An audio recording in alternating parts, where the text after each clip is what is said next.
War crimes demand accountability, no matter the perpetrator opinion.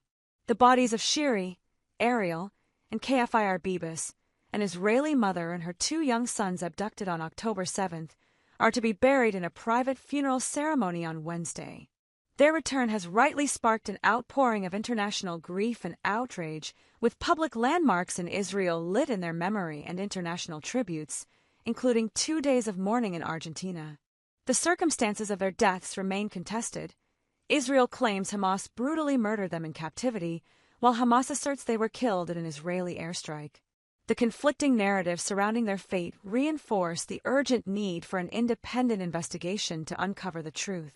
The Bibas family's deaths are a profound tragedy, and their kidnapping was an indefensible war crime. The family should never have been taken hostage and should have been released unconditionally.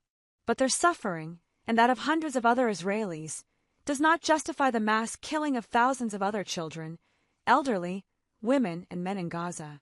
It does not justify the erasure of entire communities, the destruction of hospitals, schools, and civil society institutions.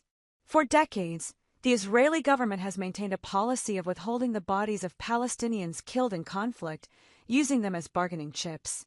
The bodies of hundreds of deceased Palestinians remain in Israeli custody, some stored in refrigerators since the 1960s, others buried in secret cemeteries, and many recently killed. Their families continue to grieve, denied even the basic dignity of burial. Where is the concern for them? The world mourns the tragedy of Israeli families, as it should, but it cannot continue ignoring Palestinian grief. The denial of burial is a violation of fundamental human rights. It prolongs suffering and dehumanizes the dead. It is a form of collective punishment, a practice condemned under international law. The mass killing of civilians, the withholding of bodies, and the obliteration of entire communities are not acts of self-defense. These are war crimes, and no amount of justification in the name of previous atrocities can change that reality. War crimes and crimes against humanity do not justify more war crimes and crimes against humanity.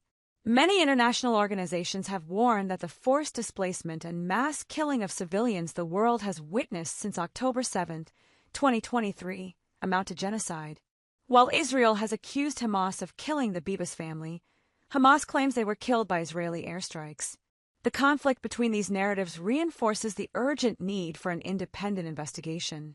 The public deserves the truth, not selective outrage shaped by political convenience. Furthermore, Israel refused to retrieve the Bibas family's bodies in November 2023, citing strategic military reasons. If their deaths were solely the result of Hamas actions, why would Israel refuse to take them back? The implications of this decision must be scrutinized. The chaotic first hours of October 7th included Israeli airstrikes targeting areas where hostages were present.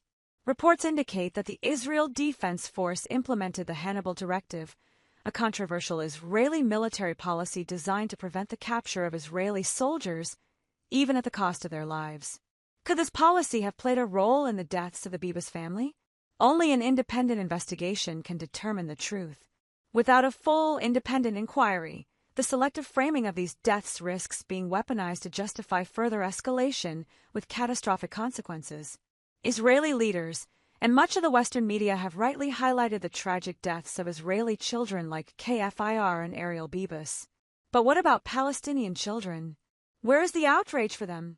Consider Hind Rajab, a 5-year-old Palestinian girl whose final moments should haunt us all. On January 29, 2024, Hind was trapped inside a car in Gaza City, surrounded by the bodies of her murdered family members. She spent hours on the phone with rescuers, whispering in terror as Israeli tanks loomed nearby. She begged for help. Rescue workers tried to reach her. They were killed too. Days later, when the vehicle was finally reached, Hind's body was found, lifeless, alone, her pleas unanswered. This was not an accident. The deliberate targeting of civilians, including children, has been well documented throughout this war. The Gazan child death toll surpasses 13,000, with many more unaccounted for under the rubble. These were not combatants. These were not human shields. They were children, just like Kfir and Ariel. Selective outrage fuels perpetual cycles of violence. It allows war crimes to continue under the guise of retribution, absolving those in power of accountability. If we are to uphold universal principles of justice, then the same outrage on behalf of Israeli civilians must apply to Israeli war crimes. To grieve one child and ignore another is not justice.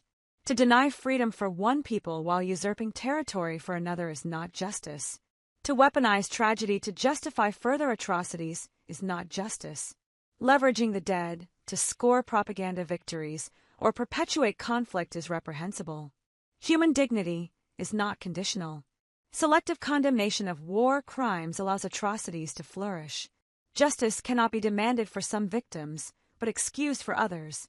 It must be applied universally, without exception, regardless of nationality, religion, or political allegiance. If we only speak for the lives that fit a particular narrative, then we are not seeking justice. We are seeking vengeance. The true test of our humanity is whether we uphold the principle that all lives are worth the same, even when it is politically inconvenient to do so. Faisal Kutty is a lawyer, law professor, and regular contributor to the Toronto Star.